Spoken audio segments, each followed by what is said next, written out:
Welcome back to the next episode of our continuing coverage of FX's Shogun. This is Tales from the Shogunate. This is Paul from Pod Clubhouse, along with Gabby and Inez. We have the pleasure of listening to Inez on the road this week. Woo! And it's Tales from the Shogunate, a Shogun companion podcast. There you go, for completion's sake. Got to get that nailed exactly right. If you're listening to this podcast and you like what we have to say, come check out even more content at our Facebook group, newly hatched. You can be a charter member for whatever that's worth. Just look for us, Tales from the Shogunate. You'll find us. We're not officially endorsed or anything like that. We're just pretty fun. I think so. I think so, too. Super duper fun, not just pretty fun. Got to get those adjectives exactly in the right order. Mm-hmm. It's meaningless otherwise.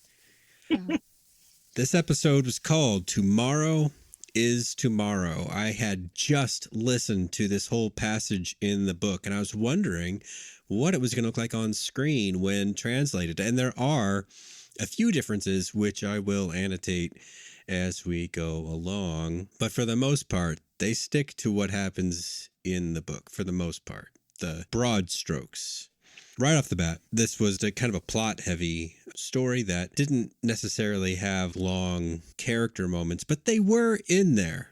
In particular, I enjoyed the stuff with Mariko and Blackthorn. Whatever is going on with them is interesting.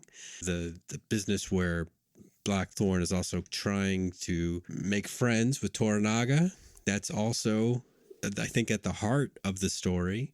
What elements did you guys enjoy most about this episode before we start digging into the plot? Gabby. That is I, Gabby. What elements? It is I, ready to speak. I think there were a lot of subtle elements here that, you said there weren't like big character moments, but that's funny because I had a different impression. Great. I don't want to dive right into it just yet before Inez gives her thing. I just kind of going off of last week, I just had a continuing appreciation for just seeing how like the operational processes are. I'll leave it for now, and then I'll save the rest for as we dive into plot because I'll just start word vomiting and get us off track.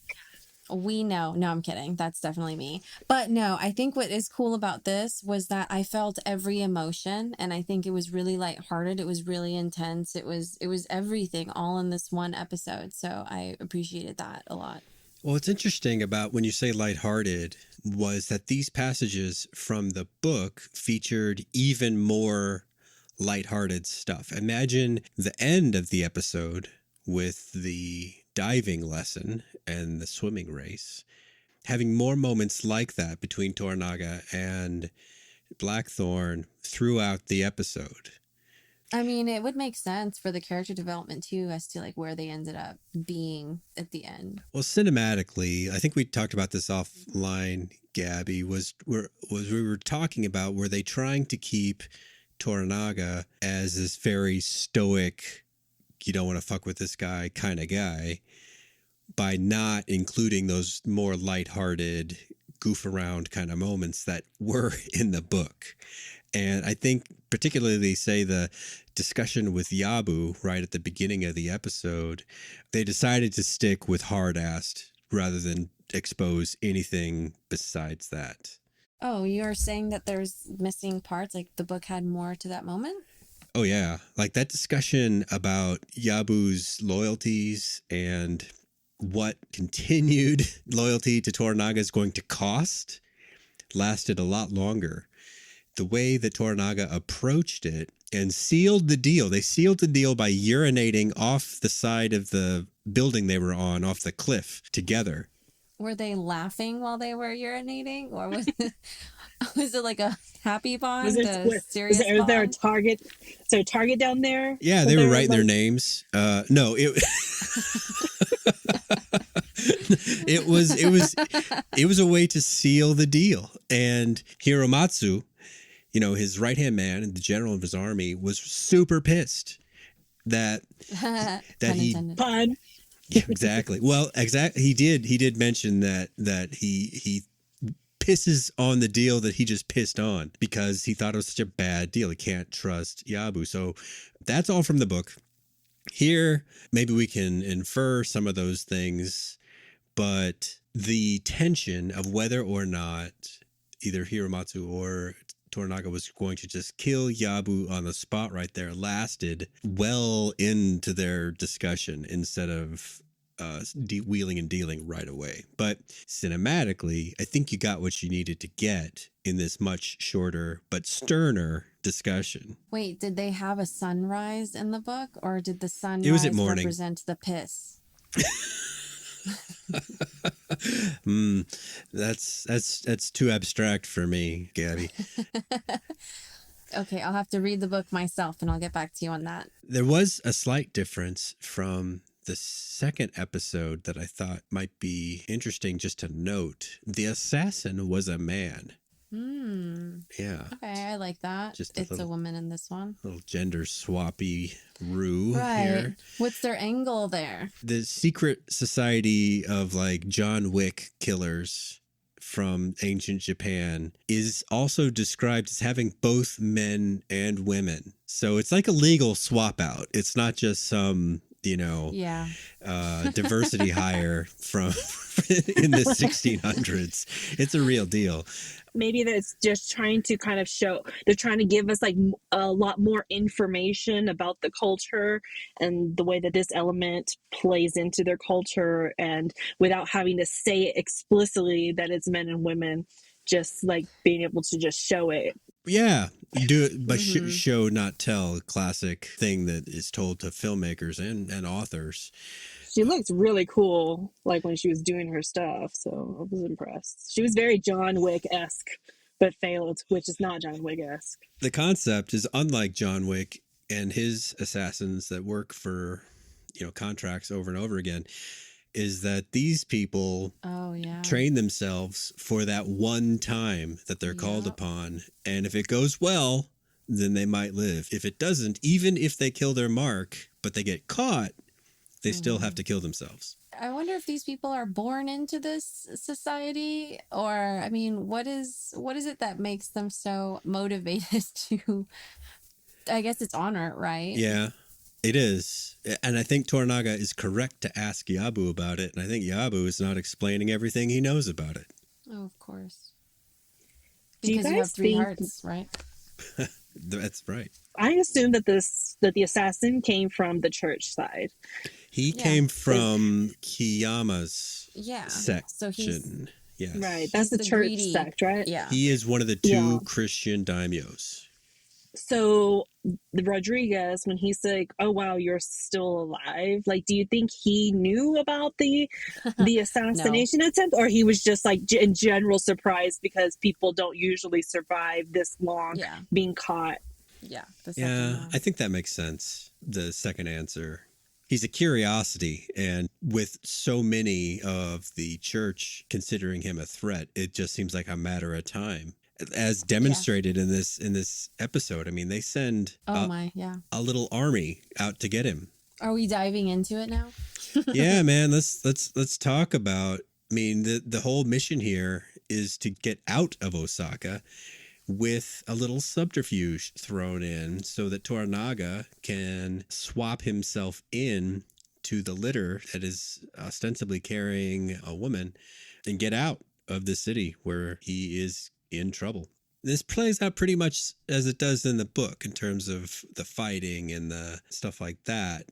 Where I say the lighthearted aspect playing earlier, there's a moment where Blackthorn teaches Toranaga a pirate's jig, a hornpipe dance, and that's not been represented yet on screen.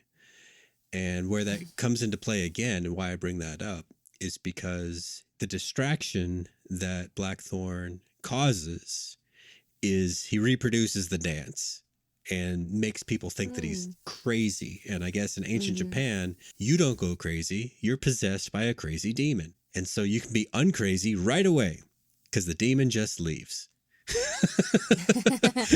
Yeah. Yeah. No, that scene was really, I loved it. I was laughing. That was such a good scene. Cosmo / Blackthorn, super won me over in that one.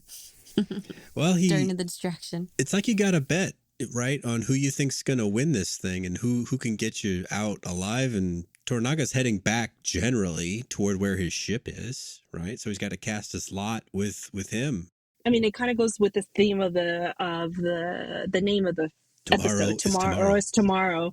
Today I will learn to dive. That scene hit me like so fucking great at the end there when he said that, and it did reflect back on it, and those were some of the most memorable moments for me. Was that this episode was full of decisions that people had to make now. There was no time to think about it, no back and forth. It was like, you're gonna die if you don't do this now. You know, you can't wait for tomorrow. You have to deal with it in this moment. And that was Blackthorn. He exemplified that when he was like, oh, fuck that. We're all going to die and we're about to get caught because of this thing that just happened. So, you know, he stepped in and did that. We saw it all, that also carry on with Lady Mariko, when once it was revealed that Toranaga was the one actually in that little chest thing.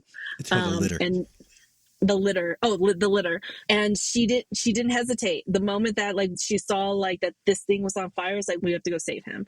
No thoughts about it, just instantly getting it done. And then we saw it also with her husband when he was paying attention to what was going on, realized what was happening, and had to take action right then and there. I appreciated being forced to kind of reflect and give those moments a little bit more. So even though I already respected it when it happened, that's leadership in all of them consistently across the board. But just from like the theme of it there, it hit me. And so it was beautifully written episode. Yeah, I actually thought that this episode, so I named it like everyone has something to learn.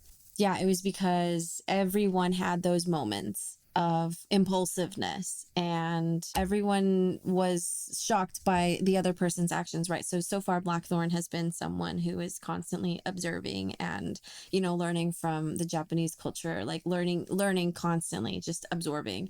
And this was the episode where he really showed himself and displayed how his tactics are superior to their tactics, and showed how there's like a nice blend that would lead towards success if you use, you know, both cultures and all sort of trickery, right? So that's something that I really like, is that Toranaga is famous for his trickery.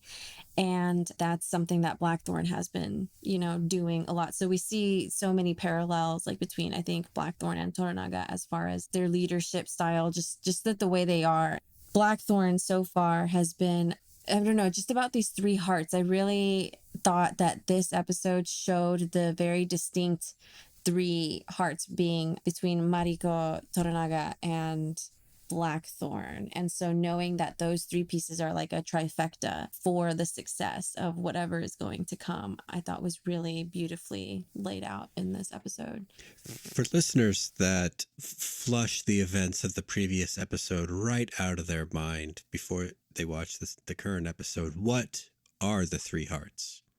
Yeah, one is in his mouth for the world to know. Another is in his chest, known only by his friends. Finally, there is the secret heart buried deep where no one can find it. So I think the secret heart is probably Blackthorn, and then the one for the world to know is Toranaga, and Mariko is in the chest. I think because she's more like versatile. She has, she speaks multiple languages. She has the most allies. She's a woman. She has a child that's just there. You just see more. She's pretty handy with that she's pole more arm. dynamic. Oh my gosh, yeah. She's highly skilled in so many ways. It's spelled out that she is of the samurai class in the book. That she doesn't, you know, she's not a man, so she doesn't walk around in armor. But if it comes down to fighting, she will pick up a weapon and fight. And she carries that pride. Exactly. Yeah, which is why, you know, in the beginning of the first episode, you know, she had that conversation with the woman, Fuji. Mm-hmm. Yeah. Who, you know, was losing her child and she wanted to go with her child. Turns out they're kind of related. When I was editing that episode, they are kind of related, if I understand correctly. Hiromatsu is the old man. Yeah. And Mariko is married to Hiramatsu's son. So she is... Oh, that's his son, right? Yes, and Hiramatsu is her father-in-law, but they don't call it that. They just say father. So Fuji, I believe, is the granddaughter. I don't know whose child she is. I don't think she's Mariko's. Mariko is deceptively old. She's No, like in I her think 30s. her dad was that guy's son, and he's passed. Is what I got out of this episode. Was There's a backstory to Mariko that will come out that starts... no, it's not about Fuji. Well, no, about Mariko, where her father made some mistakes and brought dishonor to their name. It's not really held against her, but she has My goodness. a background that is not as clean and clear as you'd hope. Right, which might be why when he died, she wanted to go with him because of like the dishonor, but also they did get to go with him. So then she reverted to Catholicism. Converted to Catholicism because she did that when he died, and I think she did that to cope. More coming on Mariko, I believe. Like this off-screen death of her husband. Yeah, I don't buy that. I think we're gonna... Really? I'm pretty sure that he definitely died in this episode, and I thought it was intentional to do it off screen. They made such a huge, beautiful moment in there where we're learning how deep the honor goes, and also like how hard people go when they are fighting. I don't know. I just feel like it would be dishonorable that he would pop up later on after they just put me through that emotional roller coaster. Yeah, well, that moment was basically like, don't get captured. And I suppose it was either kill yourself or go down fighting. I just hate televised off-screen deaths. They're always very iffy. It's always the sort of thing where that person, somehow don't feel like Palpatine returned, I just don't see that this show is that kind of show. I feel like it's much more poetic, and then also their storytelling is very efficient, as you mentioned, right? With some of these, like there's a lot of these kind of moments that they told differently, just so that we can learn more about the bigger picture. And I feel like we've already seen the killing of themselves option on the table in the first 2 episodes, and then now here we're getting the like they also can go the other route of suicide by like fighting to the death, because they talked about that a couple of times in the episode, referring to past battles, right, against Korea. Once you're already dead, you just keep going. Right, yeah. Before we like move on Yeah. to this, I just wanted to bring up a little bit. Inez and I were talking a little bit of shit about Blackthorn in the last podcast, and so I learned a bit about his backstory that I wanted to provide Inez. The real historical model for Blackthorn. Okay. Yeah, and it's just also the backstory of and it picks up from where we met him, right? Because Inez said that this guy, like, he kind of sucks because he had these people lost and starving, so like he must not be good at his job. Do you recall? I didn't say that. I did not say that. Play the tape, Paul. you did say you were like, I don't know about this guy because he had them starving and he got lost, blah blah. You did say that. So I inferred you meant that he sucked. But I was just saying that my thing was about his reaping arrogance, Okay. But the Japanese gave it back, so it's okay. Let me give you some backstory for that arrogance. Okay, so apparently he was from Kent in England when he was really young. His dad died early, so he had to get a job working at like a shipyard, and so he was an apprentice for a ship from that age, and then when he was 24 he became a master, and then in his 30s he was of the best pilot, like navigator. So he learned how to build ships, he learned everything about the ship and sailing, because he started since he was 12. He wanted to make money when he was in his 30s, so he moved to the Netherlands to join a merchant fleet. So there he is, a merchant, Inez. But there is when he did steal that Portuguese book, and they set sail to South America because they wanted to trade with South America. But when they got to South America, or on the way there, they lost 2 vessels. It was 5 vessels that went out. They lost 2. He was leading this whole fleet. So they lost 2. when they got to South America, apparently, yeah, they were arrogant assholes, and the South American indigenous people did not play around. So they took out a couple of vessels and killed his brother because he sailed with his brother. So after that, he realized his name was actually William Adams. So Blackthorn, let's just call it Blackthorn. He realized that he's not going to have any luck in South America, but he is this like badass. He is this amazing navigator, and he did set out to get these trades going. So he decided to convince the last bit of the fleet that's there, I think it was 3 ships so far, to cross not only the Atlantic, right, to get to South America, but also to the Pacific to get to Japan. And so they went rogue when they went to Japan, and they stopped in Hawaii where 8 of his crewmen like abandoned ship, and then they got like murdered and eaten by the natives. So after they left there and made it to South Japan, which is where we are in the show, where we began, only 23 men, so they lost another ship, and so only out of 5 of the fleet, only 1 made it to South Japan. 23 people survived, and only 9 could like function and walk. One thing that I found that was really interesting in the movie is that he's very obviously like wearing blue contacts, and I thought that was really funny that they just made it this huge point, and so I did have to look that up. And yeah, apparently the blue eyes and the like non-black hair was the first time that any of them like I guess saw it, and that's how they knew visibly that he was different from the Portuguese that they knew about already. So anyway, this voyage of his, it took 2 years, Inez. Those people were starving because they crossed the entire world and it was a 2-year voyage on a freaking little boat. So all I heard was from a man. All I heard was like, this is what the deadbeat dad was doing. Poor little Lisbeth over there, daddy list, and Baby. back in the UK. He said he wanted to go back. Anyway. Oh man, no harbor is his home, I'm afraid. Right. Yeah. I definitely do have. I do have respect for him, but I do appreciate that backstory. That is like super cool, very interesting, and I kind of wish we got to see some of that. But this is good too. Gosh, I really love so much is to come. I love his character development in the storytelling as it going. So I mean, just like we've been discussing this very clever writing, I trust that it'll continue to bring that out, because I do love his growth, and I love his leadership that he has. And yeah, and I definitely think that he's a top-notch pilot. There's no doubt about his skill. Okay, good. The scene with the doctor was also cut down from the book. They got into a much more in-depth discussion. Instead of leaving Blackthorn kind of irked, but still curious and friendly with Mariko, it left him pissed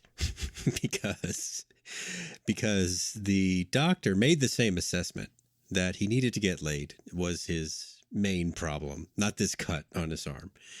And so the rest of the discussion was trying to sort out how to do that, whether it was a woman or a man or an animal that they needed to bring in. An animal? That was on the table, like as like a normal option? Perhaps a duck. What? They did not say duck. What did the book say? Yeah, what duck. Animal did they say? A duck? What my God. Because the doctor had heard of other people trying with ducks. So he thought, maybe. But the final effrontery came when he thought, oh, he must be impotent. And when Mariko translated that bit, that's what pissed him off and turned him off to the whole process with the doctor. So yeah, they cut it down a little bit. They got just a little bit of that buggery talk. It was appropriate too. Yeah, I don't think that would have added to this story. I think you're right. I think we got enough of that flavor with what they left in. That he's not down to clown with with just ducks. Any old thing. Yeah, with birds. Okay, so it's funny. His name is Yabu. I've been calling him Psycho this whole time. I just always lose his name. Well, I think we should have like a running observation of Yabu and a bet, because I don't know where his final loyalty will land. And I think that's kind of worth keeping track of. I'm just gonna say it's Toranaga. You think so? Because I think he's going to Yeah. flip. Yeah, I think he's going I to mean, flip. he does tell that other guard guy, right? Like, tell Ishido that I keep my promises. Yeah, I think he's going to flip. Yeah, Okay. he's a wild card, but I think that maybe he just flip flops based off of like what's the active deal going on, the same way that all of the regions are doing to each other. I don't You think that he's know, really flip-flopping though. I think he's just being realistic. Like he's well, also like he's loyal, but he's also trying to take care of himself and yeah, like and all of his them are doing people. that. Yeah, but I don't think that him taking care of himself is really going to like harm other people the way that the regents are doing it. Because like him like adding to his fief is not going to bother anyone. But at the same time, this guy who I call Psycho likes to live vicariously through a lot of other people. I think we should lightly touch on the first two episodes and the plot and how it like leads to this one. Because talking about his character development, like in the first episode, which had like the boiling man, we questioned if he was psycho or not. I did, yes. And I think that he kind of is, but he is still very loyal. And I think that that's why Toranaga keeps him really close, because he is a wild card, but this guy still has his agenda. He still is like deep with this culture. He didn't sell out to the Catholics. Like he's still trying to play the game, like the Japanese game. And so that's something He was that going to keep Toranaga the ship. respects. He didn't tell Toranaga about the ship. Yeah, because he was saying that Toranaga's going to die anyway, which like he was going to die anyway. And he didn't know that what the ship had. He just knew that he knew that it had like guns and everything, but he didn't know about the extra stuff. I think he's just kind of like not a big time schemer. He's more of like, oh man, this is valuable. I should store it away for, yeah, exactly. So he's an opportunist who lived vicariously. And so it's interesting. So when he was listening to the boiling, right? Do you think that the boiling man, like he was observing everything, right? Like he said, hey, he was stronger than most Christians. So obviously other Christians have been like boiled, but he was really, really observant no matter what, right? And very tactical. And then the intimate scene that we saw, right? So he was not interested in having a companion and courting a companion that night, but then in the first, episode, that companion woman who's like the best at what she does, they said she's like the best of them, she decided to woo him in a different way, right? So he was not interested in her, so she was smart enough to find a way for him to become interested. And so he was observing her with his aid guy. And so do you think that's like a power move? Do you think he likes living vicariously through like experience things through other people, or do you think that he just likes being in control, and maybe that's why he boiled the guy and wanted to like observe and absorb? And so with this, that was like a violent situation, but also in this like intimate situation, it's kind of the same thing where he'd rather sit back and absorb. I just don't give the guy enough credit to think that he's trying to experience things truly vicariously. I think he's more, like you're saying, more objectively observing these things that by our modern values, people that boil other people are, Psycho. Right. And so when we look at it, or when I look at it anyway, I see someone that fits the, like when if I were to see Patrick Bateman do something, it would be like, well, that's what he would do. Okay. So then bringing it a little bit, fast forward a little bit, right, to the scene where he was going to seppuku like himself, or seppuku, right? When he boils people, his aide said that that's the closest thing that he can experience to death, right? Because he's alive. He's never going to actually know. So it seems like he's really preparing for death. And he is kind of, rehearsing and using other people as like an example of like the actual possibilities of like what happens before that moment. And then right after this, right, like in the same episode, he has his seppuku. and he was silent. Like, he never yelled for help. He never made a sound. He was just very like, okay, I know what to do. This is my moment. So maybe that's why I'm thinking there's more to him, just because he is really, really deeply preparing for death in such a way that he's basically like PR for himself in like every capacity, even in, you know, these moments where people lose it. That's valid. You're saying like he, as a samurai, a daimyo, that prospect of dying is present every day. He wakes up, today might be the day. Mm-hmm. But he's much more interested in it than your average guy. And so he's kind of doing his own research. Exactly. And that's why he is more confident and the way that he is. And that's why I think that there is some honor and loyalty to him, because he is not acting so carelessly. Because if he actually did betray Toranaga, Toranaga would kill him. And he knows that. Oh, sure.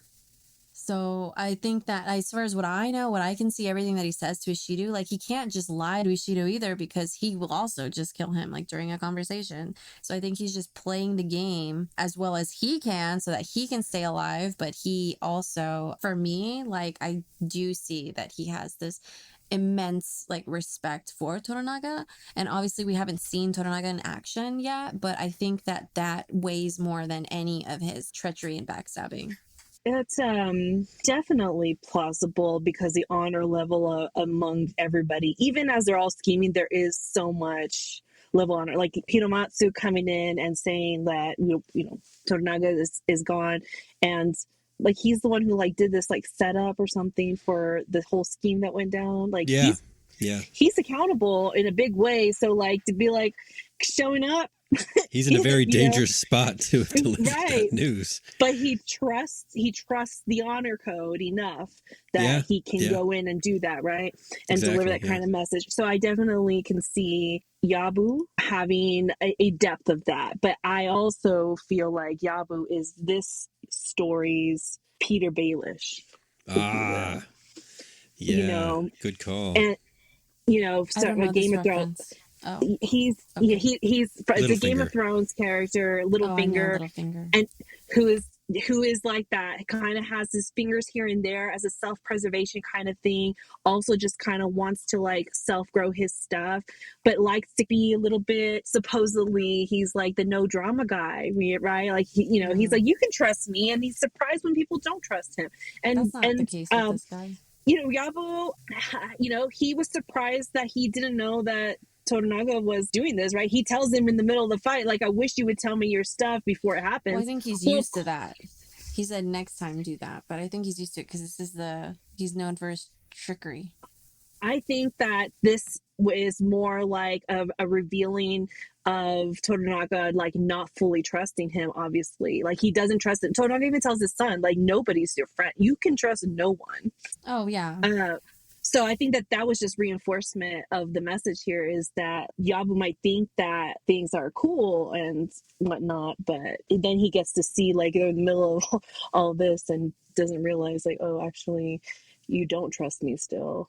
Well, I mean, no, in the last episode, right, when Yabu stole back Blackthorn, Toranaga did say, like, you have, like, basically said, like, you conveniently run into these situations. Like, so right then we know that the trust is there, but they're aware that they're doing other things, that obviously there's more to this story, but it's not worth, like, deep diving into it. So, like, we know that because again, this is not Game of Thrones just written by writers just having a ball. This is like based on real events. So I'm trying to think, like, okay, in a real story, like what would happen, like with these leaders, these samurai. Like, this is serious business. Like, you die one time, like you fuck up for a second, like it's all over. So there's not a lot of wiggle room for that. So everything needs to, I would view it more as like something within like Rome, or like actual military, like historical military, like tactical shows where you can have these plans, you have these different personalities, but as soon as like one thing happens, they're gone. Like, unlike Lost or Game of Thrones, which is, I feel like, where we were kind of going with the writing. They're not just writers, it's about people. They have to kind of go along with it. What do you think, Paul? And then also from like what you've learned from the books about Yabu. At the point in the book where I am, Yabu remains a mystery. His alliances are like you've described them already, both of you. Just he's gonna do what's good for him and his fief. His honor demands that he obey Toranaga, but at the same time, if a deal can be struck with the Shido that works out better in the long run, and maybe as a bonus doesn't require that he kills himself, then that's even better. But it's not revealed totally in so far as I've gotten in the book. And that's the feeling that I've totally got from what Yabu's represented on screen, is that he's putting most of his effort behind what he's supposed to be doing, which is he's escorting Toranaga. They're getting in a fight. He's not turning his swords on Toranaga. He's fighting off the Kiyama ambush guys and the Ishido guys once they figure out that Toranaga's in the litter. It is also level stress because Toranaga did tell him, I want you to escort him to go, right? Knowing that he was going to be in this position of potentially having to be like reveal himself as, you know, tricking his way out of it. And then knowing that Yabu was going to have to be there to like fight with him. So I mean, yeah, so it's, I guess that does like reveal a level of trust, but it's also a level of not trust because he intentionally didn't say anything. Well, he did have to wheel and deal. I mean, he did have to.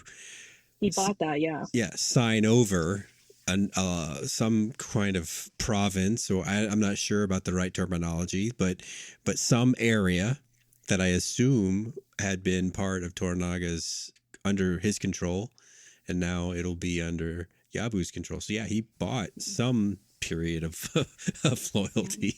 Well, I think Yabu's this area where we're the balance game of Yabu and where his loyalties lie and all of that jazz is definitely going to play a big part. I feel like obviously like in this, you know, in the story. So we'll just keep an eye out for him because he's going to be doing some interesting stuff. Oh my God, all the time. My theme of this was everyone has something to learn. And there were so many moments where I actually learned something totally, like was a little bit caught off guard or was really pleasantly, like I was just pleased with what this character or this person had to offer. And so one interesting person was Mariko's husband. I don't remember his name, but Buntaro.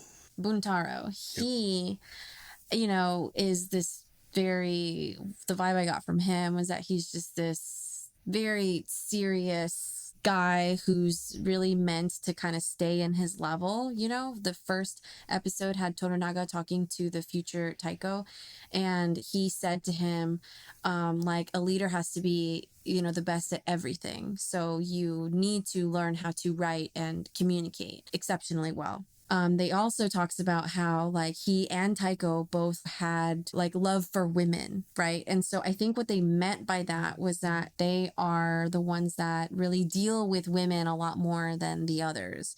And because women do have something to offer, a lot more to offer, as we saw with like the assassin. And I think that was just foreshadowing for what we're going to see with like Mariko. He also knows that Mariko, she comes from this background. She has this like nurturing, motherly, like feminine side to her that is part of like the patriarchy where she follows her rules. However, she also has this vicious, honorable samurai like equal position. And so he is appreciating men and women. I think the Taiko also did, right? Because we do see a bit of like snarky remarks back and forth like between him and his wife. And that's just not, those are not things that I would have like expected from just like super patriarchal leadership. But he is the best at everything. And that does include being able to speak to any type of person, including a woman. However, Mariko's husband, he was very much like, hey, this is my son. Like basically he needs to be raised like a soldier. And of course, I'm just like following this show along and loving it. And I didn't expect this to happen, but that moment where he, you know, is mad at her for gossiping, like he's just like one of the women in the court, right? That was in the first episode or the second one. And then in this episode where he gets mad at her when she's kind of comforting him, telling the son like, hey, we're going to go here, but you're going to be safe too. The husband, like, you know, came and threw with his son and said like, he's not a suckling like child, like don't talk to him like that. And so immediately me just going on with the story, I'm just like, oh my god, what a fucking dick. Like I hope something happens to this motherfucker. But then, you know, as time goes on and I'm seeing everything, I realize like, no, this man is just really preparing his son for his son's role. The unfortunate thing is that that's his role that he had, right? There was a cap to it, and he met that potentially, like with this, because he was holding the line. He was the end of the line. It was very honorable and like incredible and amazing and admirable that at the very end, you know, he wasn't trying to get on board. He knew that he was the line, and then he turned around and then he pushed the line back. So this was very Aragorn of him. Like it was for Frodo. He knows what he's doing. He knows he's going to die. He doesn't really know what's to come of this, but this is what you do. And so anyway, it's interesting that then after that, I realized, no, he's just protecting his son. And this is just the way that it has to be, because it's this time. Like, what am I thinking in this like 21st century stupid brain of mine? But it's also interesting because Mariko is like kind of an anomaly or an exception as well, especially for the time. And so she also is arguably wanting to raise her son to be this sort of leader, right? Because you have to be the best at everything. And that does include speaking to any type of person. Yeah, so that was something interesting. I'm so sorry that I said so much, but there was something learned from him. And then Blackthorn, right? Like he had his like a woman's value is in her virtue moment, and then he's just one of those like Maverick, just like Maverick of don't think, just do. And so everyone was learning from him also when he was very excited to see the crewmen, and I knew this would come back around, but the crewmen that he helped save when they were bringing him to Osaka, right? So when he met up with them as they were going to board the ship, he was friendly with them, and he said like, oh look, you think I'm friendless, like. So everyone I think was learning what like networking is, what like being friendly and networking is, and that helped him with the crew, and that helped him with Rodriguez, and that saved everybody. So his charisma is something that everyone had to learn, right? Because it's not just based on honor. He's still being honorable though. Butaro is all honor. I think his character is meant to represent like what you were saying about the inability to get along with people, what men, women, others. Buntaro is meant to be a top-notch, like highly reputed warrior. Like, and as you saw when he took on those villagers, he was mowing them down. Oh my God, yeah. However, no one likes him, not even his dad.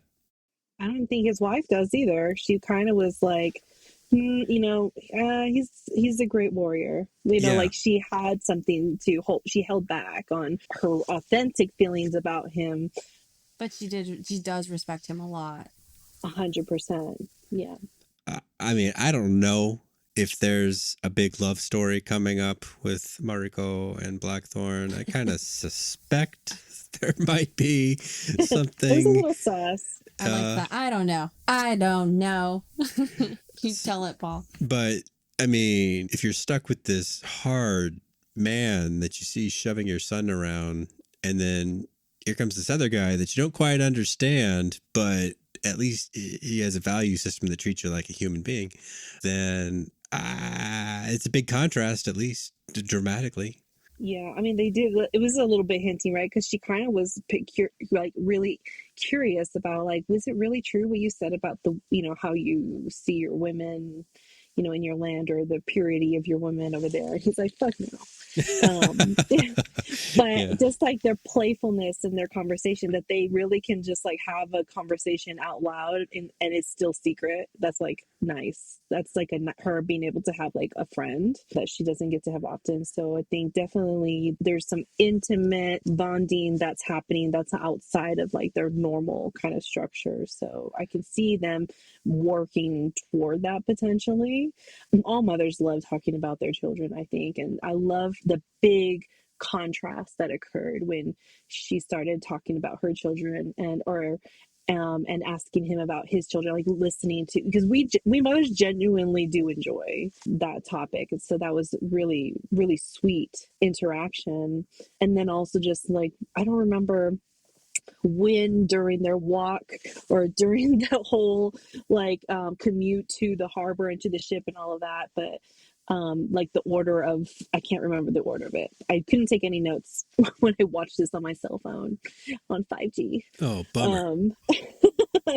But she didn't mourn her husband. Like she like had like a sadness, but then I feel like later on there, like the sweetness, everything, he even says like, I'm really sorry about your husband.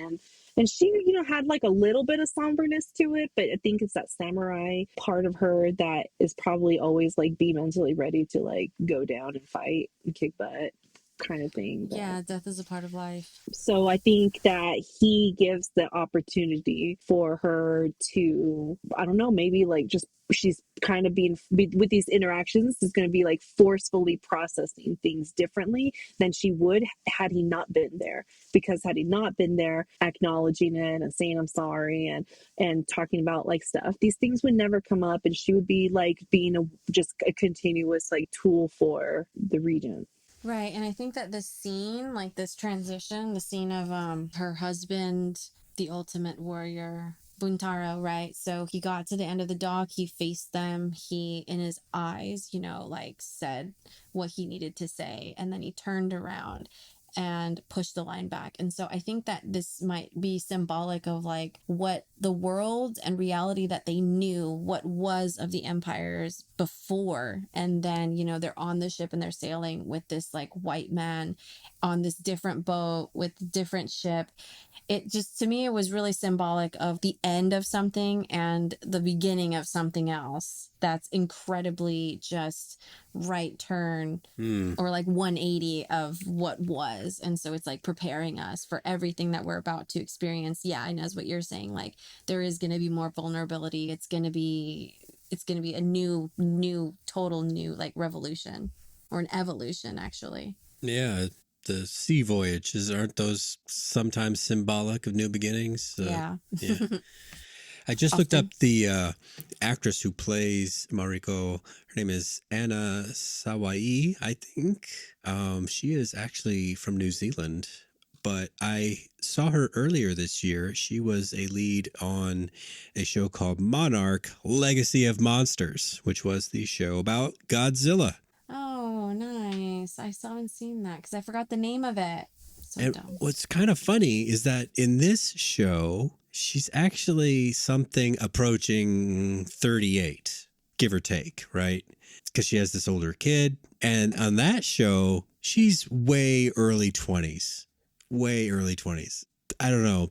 If you've seen an actress or an actor pull off two very spread out ages in quick succession, it can be a little weird. It's like seeing Tom Holland play anything besides Spider-Man, because now he's way too old to be Spider-Man, but he still looks like a child. Yeah, right. But in other shows, he's on drugs or some other situation that you don't think of Peter Parker with. So it's a funny mental thing that I have. I don't know if other people have it, where you too readily connect an actor amongst their roles and it works against them for being able to have other roles. That's funny. Well, no, I believe in pretend. She is 31 years old, so she's like in the perfect range to be able to go from 28 to 38. It'll take 10 years. Yeah. Well, she pulls it off. She looks amazing. Oh, okay. Sorry. One more thing about the theme of... the theme of everyone has something to learn. Ishido was observing Toranaga, and he seemed like throughout the whole thing, right? And he seemed really impressed. So I thought that was Ishido cool. Yeah, like through his men, you mean? Wasn't Ishido? He was there. He was watching. Ishido was in his armor.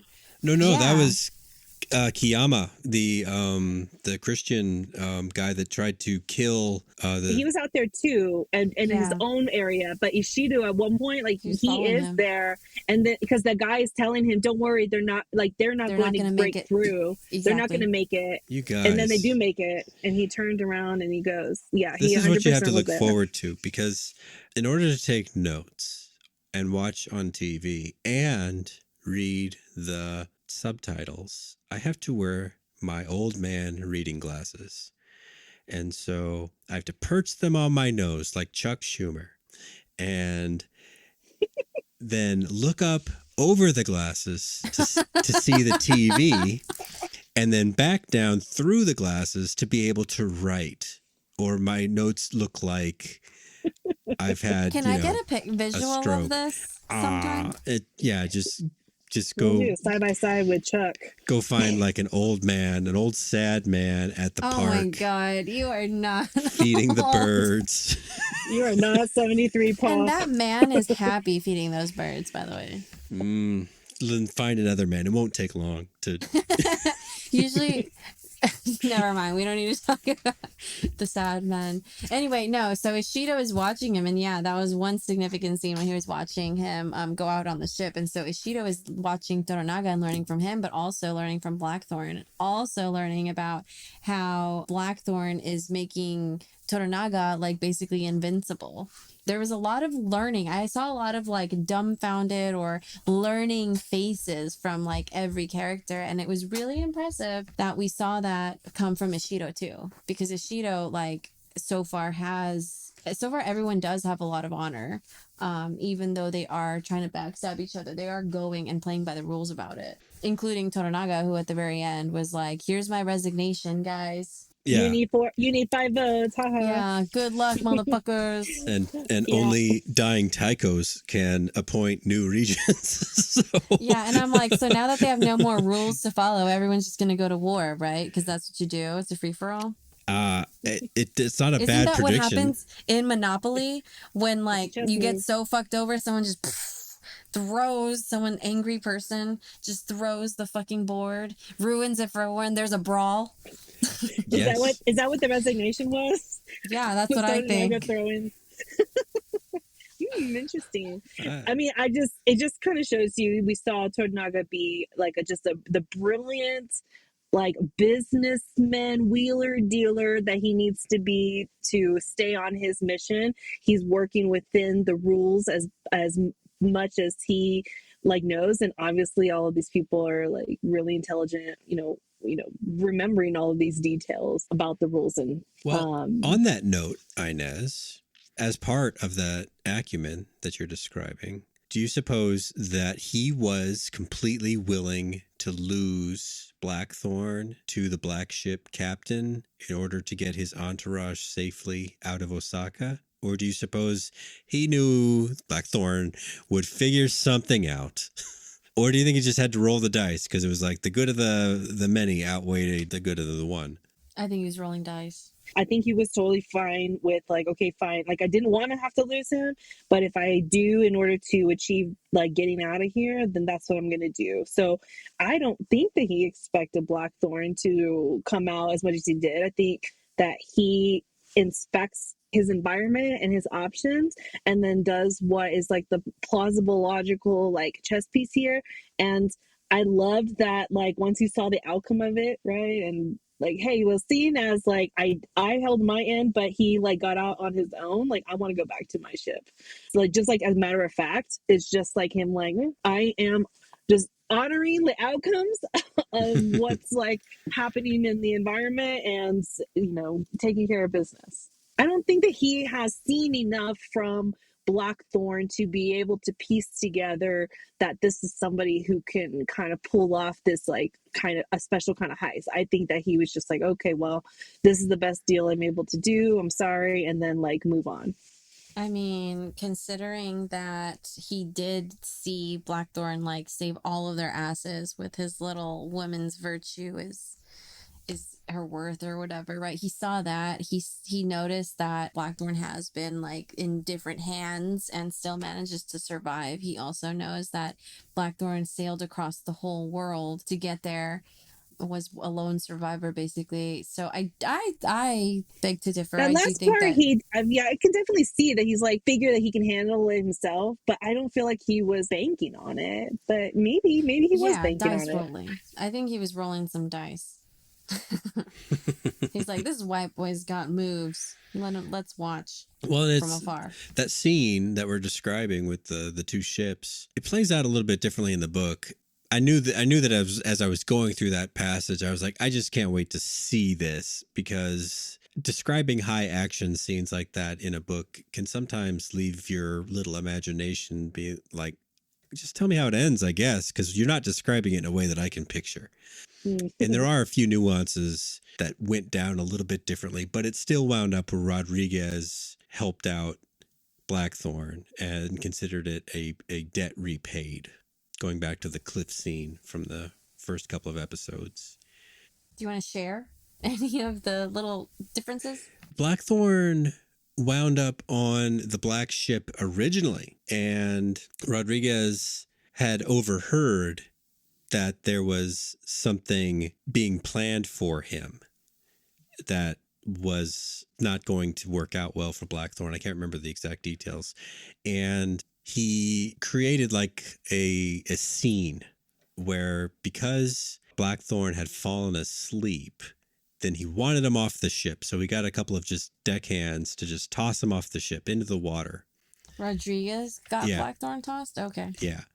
And then he whispered to a couple of other guys, because I guess a boat that big has a launch that they can stick out the side and go do small boat things when the big boat can't do it. Okay. And so he had the small boat guys go take him to the galley instead of Captain General Guy, the Black Ship captain, demanding this switcheroo for Blackthorn like that. It was, the circumstances were kind of switched around a little bit.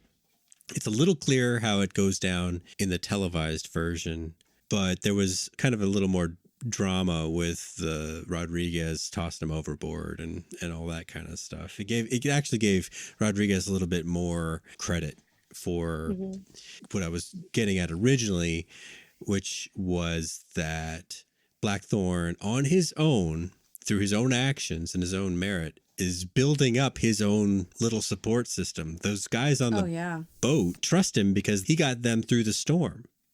And so that's why he could just take over the boat with very, very little communication skills, and no real experience piloting that kind of boat.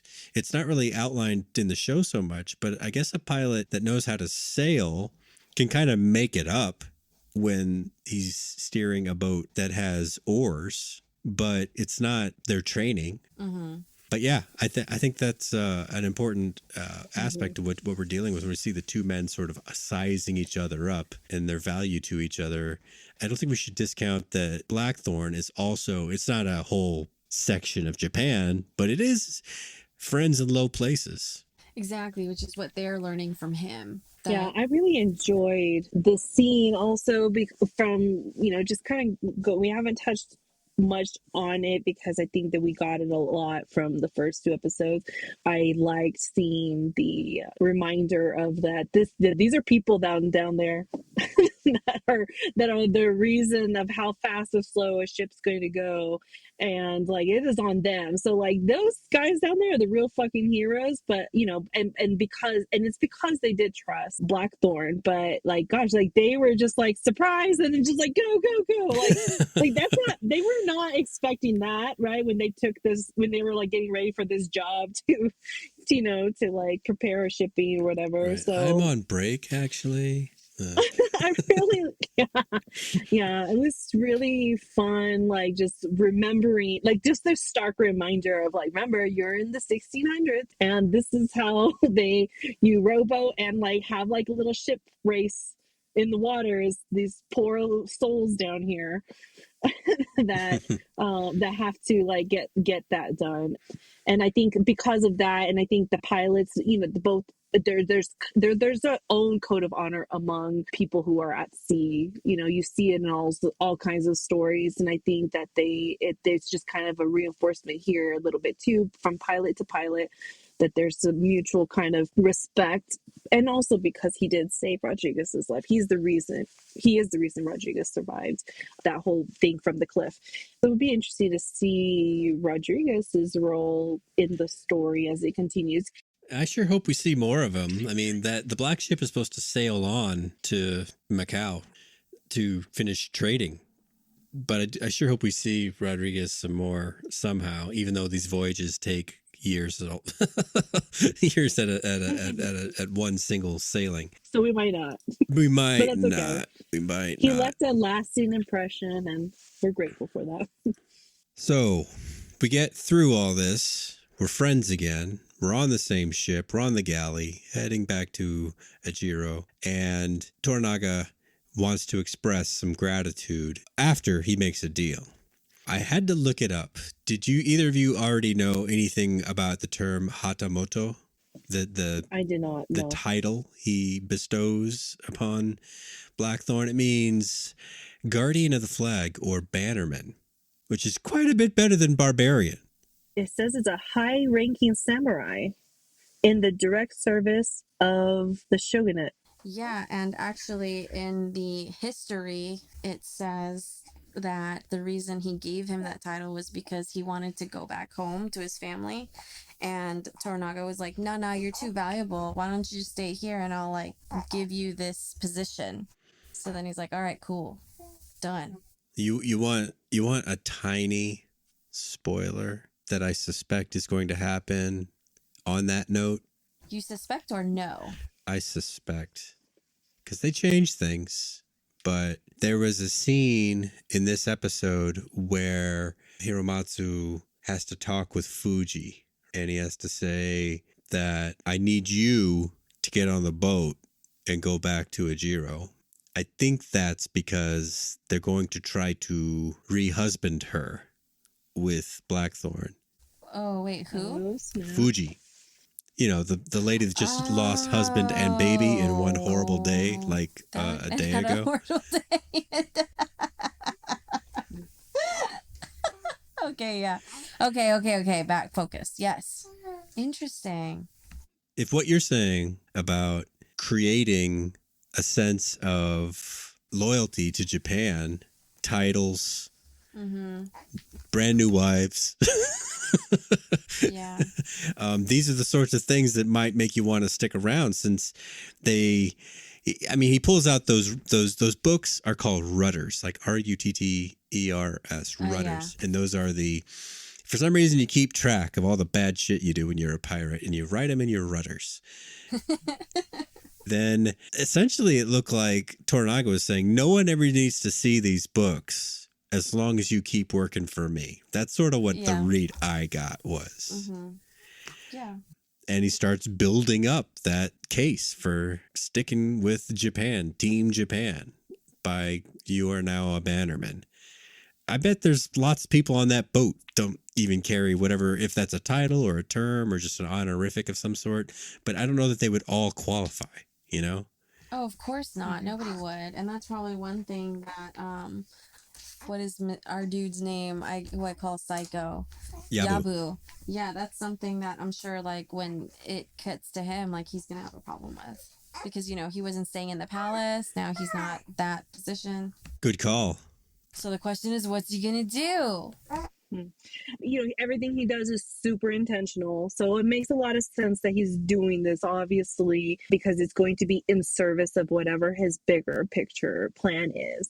And then, you know, and as I'm looking, you know, I just looked up the Wikipedia description of Hanamoto, you know, and it says high ranking samurai in direct service of the shogunate. So he's developing his edge from like a militaristic perspective, because we know that he's been looking at his armor all like, man, I'm gonna have to be the shogun. and Yeah, he's already considering himself the shogun. And it said it was a high honor, but I didn't look up what exactly the honor was, and it is a high ranking samurai, direct service of the shogunate. So I don't know about the marriage angle of it. I don't know if these people are, if that kind of like level is allowed to. I guess they do, because it is Toranaga's thing. Like, he does marry people for alliances, and that was the problem that the regions had in the first place. So this is definitely like up his alley. Good call. The grandfather did tell her to be ready, because her role in being a warrior in this whole story like is coming up. And so yeah, it makes sense. I could see that here now. There's also like a preview that pops up, like a trailer that pops up when the episode's over, and I see some ladies fighting. So is Fuji one of those? I did not see the trailer. I didn't pop up. I mean, I was on my phone, so I don't know. Maybe just doesn't show up on the I'm phone. always But on my phone. a, a cat fight? A cat fight? Okay. No, it looked like training, but maybe it was, I don't know, it just looked like women participated. I didn't, it was like super quick. It was a trailer, so. I think I saw a flash of what you're talking about, and it did look like Mariko, but you could only see one facing the camera. And that's the one I thought I saw. Yeah, so I'm wondering if it was like her and Fuji, like with what you guys Yeah, were talking Fuji is she's like with them, so makes sense that it could be her. about. Is she there? She was in the litter. I know, but like I haven't seen it. You haven't seen her in the litter? They showed her in the litter. No, I haven't twice. seen it on the boat. Well, she's like pissed off and depressed, like underneath, in her quarters. So she doesn't need to see the diving happening. It's not her thing right now. She's in mourning. She's got her remains of her husband and her baby, and she doesn't need to watch a white guy teaching this guy to dive. So is it 2 days and 1 night that it takes to get to wherever they're going? Well, there's like two things. There's a stop in Ejiro. Then there's Toranaga wants to go back to Edo, where his seat of power is. Yeah. And his future church. Right. Ishido like reigns in North Japan. Toranaga is in South Japan. Ishido's always in South Japan. Like, how does he get there? How long does he stay? Like, how does this happen? TV, man. I'm not sure. It's good answer. 800 human power. Right. He's got a very long boat with a lot of oars. But no, that's decent to recognize. We don't want our TV show to be completely unrealistic with travel. These things need to take a while. You have to be careful about it because that was such a huge topic that came up in Game of Thrones, right? Whereas seasons 1 through 6, where it took ages and ages and ages to travel from one spot to the other, and then the last season they were there the next day. Yeah, I just thought we weren't going to talk about Game of Thrones. We're trying to limit it. We're trying to keep it to a minimum, but it just. I think that this is. I mean, these are references that the pop culture know. So I'm just speaking their language, man. That's right. There you go. For the people. Okay. But no, I was mentioning it because I'm super excited to watch these sailing scenes because they're pretty awesome. So well made. Well, and it's a second to catch your breath. I mean, once you're out of the harbor anyway, then and there's no storms, then there's a moment where everything's okay. You can. Oh, right. And you can dive. Have diving lessons. Why do you think he needed to learn to dive? I think this relationship between the two of them is meant to grow in a way where they become more familiar with each other. In the book, it starts with the hornpipe dance. They cut it out of the show, but it does carry on to the diving lessons. The diving lessons are even more drawn out, where Toranaga's first jump is actually a belly flop that the rest have to try to stop themselves from laughing about because, the boss just belly flopped into the ocean. But yeah, I think it's meant to give these two a repartee, a masculine back and forth of Gotcha. teaching and doing things together. I think that it's because Toranaga, says that a great leader has to be good at everything. And so far he's learning of a bunch of things that he has no idea about. So it's just kind of as a good leader to keep himself on his toes, and for his ego, he has to try it and be good at everything. And honestly, I really could relate with him in this, with the observing and then learning, through that observational, repetition. And I do the same thing. I do everything at least 3 times, in my life, because I like feeling like I conquer something rather than just experience it. So that's the vibe that I got with him, wanting to learn to dive. It's just because he doesn't know how. I think we might both have something on that score. I enjoyed this one. It had a lot of action. The scene, the ambush scene, Inez, reminded me a lot of when the others started shooting flaming arrows and they killed Frogert on Lost. Oh, yeah. I don't know. Mostly because of the flaming arrows. That's probably, and the woods. That's the end of that, though. Yeah. It was a great episode, had all of the emotions. You had the strong, beautiful like scene of honor. You had the really cool processes and how, I didn't know what a litter was literally until you guys told me that it was the box that these women were traveling in. So that was new. I enjoyed that. And then the sweetness that we got to see sprinkled throughout was beautiful. It was such a great episode. All right, so high, low, high. All right. So high for me was like I just mentioned about the litter. Like I just again just really love and appreciate the continuation of the beautiful setting, the decor, the costumes, and the processes that they're teaching us about the time era. That's a huge high for me. Low for me doesn't have to do with the episode. It has everything to do with that I watched it on a phone and I disrespected it by not watching it on my big TV with like the full sound and everything the way that I really feel like this story like went. But that's a personal preference, right? So that's I have a preference too, but I don't feel like you're being disrespectful. You know what? How you feel about it, that's on you, buddy. I mean, if anything, you're like doing all you can. That's like ultimate respect, Yeah, but I'm just super bummed because this seems to me, after I was watching it, because it's such an exciting episode, I felt like, man, I like what I would give to rewatch this on the big screen. So that was my personal low about it. And then the following high is like, I just really love Toranaga. When he said, tomorrow's tomorrow, today I learned to dive. I don't know, that just like hit me like really hard. I think because I've just kind of been on a personal growth journey where my anxiety always had me pushing things to later, to later, to later. And I have been really successful lately and proud of myself about doing the things like now. And so the episode was just lots of really like, these are badass people that they take charge now. And I'm like, aspire to emulate something like this in my life. I'd be just really happy. That's funny. I was like, when he asked the question, I like find myself talking to the screen. That I said the same thing. I was like, well, because tomorrow's tomorrow. Like, just do it now. Just learn it now. So that's funny. When I hear tomorrow's tomorrow, I think of Carpe Diem, and that reminds me of a Rick and Morty quote when Summer says, "I'm too busy carping all them DMs." Exactly. Yeah. Okay, so one thing that I thought was interesting was, have you noticed that the only time we have warm light is when Toranaga's on screen? So I did enjoy all the warm light. Now I'll look for that. And that's been like since the beginning, since the first episode.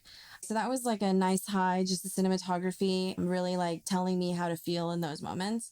And then my low, I don't remember. I don't know. I'm going to skip to my second high. I really appreciate how I saw people smile. Every character smiled, and you just don't see that in the first two. So they each had their moments where you got to like see them for who they are. There's a little bit of vulnerability. And so I really appreciate it. Like even the crewman, Toranaga smiled, Mariko smiled, and our dude smiled, our Cosmo guy. So I guess my low is that it ended, that I only had one episode to watch this time. That did suck. And I couldn't take notes. That was also very sad. Oh.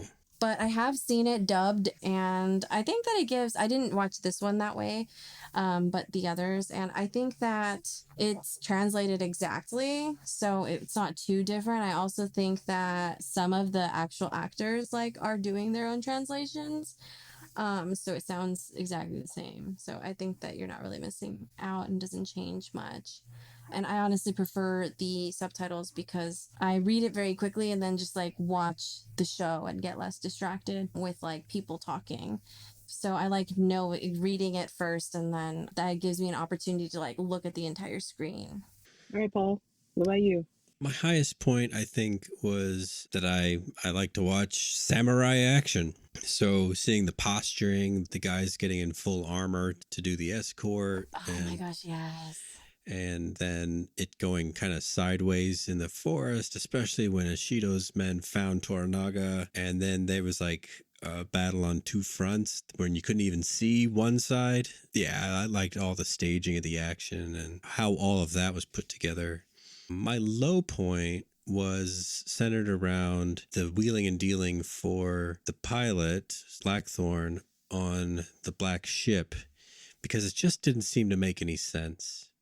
How the captain threw on as just sort of like a stinger at the end of the negotiations. Oh yeah, and I want the pilot or the heretic or whatever the right word was. Okay. So what does that mean? Well, you go put him on your own ship, the galley, obviously. How does that work?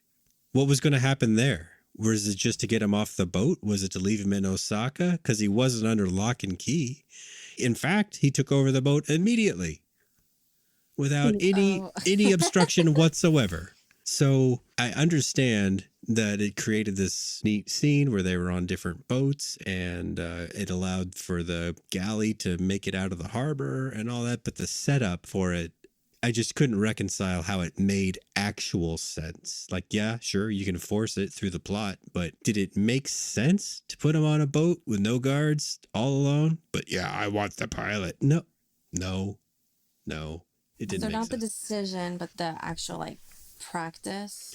Yeah, how we put it into effect. Mm-hmm. In what way was he retaining the heretic? I guess I don't think it. What did he say? Did he say I want the pilot, or did he say the pilot has to stay? Yeah, he said he stays. He has to stay, With and whom? then, well, just like I think on the- like just to stay in Osaka, and then I guess the assumption would be that all those boats were going to destroy the galley. Yeah, yeah. So the maybe he galley wanted ship, to keep him because it's so he's small. valuable. It I didn't don't know, work for but me. yeah, they could have made it clearer on how exactly. Yeah, I mean, I can see that being a little, yeah, because he did just take over instantly, and then was like, "Well, I'm just gonna tailgate Right. my Fuck way this. out of here. We're getting through the security gates by tailgating the person in front of me. Like we all done that at some point in our Right, lives. like in an apartment complex, you just Oh my follow God. the car You right just through are the really gate. minimizing this.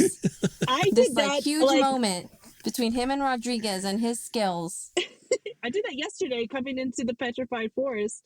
Like the gates were like already like closing, and then one person came out and it was open, and I was like, well, it doesn't say that it's closed, but they weren't closed earlier, and so I just zipped right in with 3 minutes to spare and then made my way all the way across the painted desert. So oh man. My other high, probably just the character moments with Blackthorn and Mariko and the kind of the warming of their relationship with each other. Aww. So, yeah. Softy over here. Yep. I'm gonna He's like, add let's one talk more about the high. romance. Paul hates when the romance stuff like pops Not in this here. time. So Not this time. This is the story. The samurai What have we lovers. done to you, Paul? Yeah, you chiseled off the hard corners. Okay, Inez, what's Just your my- other eye? My last high is that I really deeply appreciate, Paul, that like when we got on board about doing this podcast, you immediately just took the lead today, not tomorrow, on reading the book. And then I have really enjoyed learning the pieces of that. That's been such a fun experience for me, like through our conversations so far. So if you're ever feeling like you're getting those really long deserts, like dryness moments in the book, just keep going, man. Just be a samurai, keep going, because that stuff is great. Well, good. I'm glad you're getting something So I out of it. appreciate you. That's funny. Yes. Thank you, leader. But I do think that they expected the ship to sink, and that's why they just wanted him off the boat, because you need to sell this guy to the Catholics. All right. The Catholics want him. I guess they should have done a better job of doing that. You just wanted to see him get beat up. No, I like Blackthorn. He's kind of funny in moments, and like for instance, he has no idea how to teach a regiment of men how to fight on the ground. Oh yeah, but he switched it up. He's just And gonna I like that Mariko didn't like sell him out. Exactly. That's telling, right? And it just shows his learning, like Gabby was saying, right? Everybody's learning something. He's learning, like, this is just how you have to take advantage of these moments, is the wheeling and dealing. He saw the opportunity and he did it. And maybe it came from constantly also watching Toranaga. Like, he literally like negotiated with his life, right? Like, and was a part of that. And I appreciate his growth. Well, if you stuck with us this long, thanks a lot. This has been our coverage for the 3rd episode of FX's Shogun. Like I said at the beginning of this podcast, check us out on Facebook, where we have a brand new group called Tales from the Shogunate, a Shogun companion podcast, because it's, supporting this show, but we'll post little videos and polls and all kinds of things for you to enjoy if you just give us a chance. So sign up over there. You'll see when the podcast goes live. And that'd be great. We will catch you guys again next week for the 4th episode of Shogun. Thanks a lot. Yes. See you on Facebook. Bye. Thank you for listening. This has been an original Pod Clubhouse production. Pod Clubhouse is a podcast network dedicated to encouraging collaboration among podcasters and friends to bring a fresh voice and diverse perspective on a wide array of content. Please visit and leave a comment for us at podclubhouse.com. Rate, review, and subscribe to our podcast feeds on Apple Podcasts. Follow us on Twitter, Instagram, and Facebook. You can find us at Pod Clubhouse. Our DMs are always open, and we'd love to hear from you.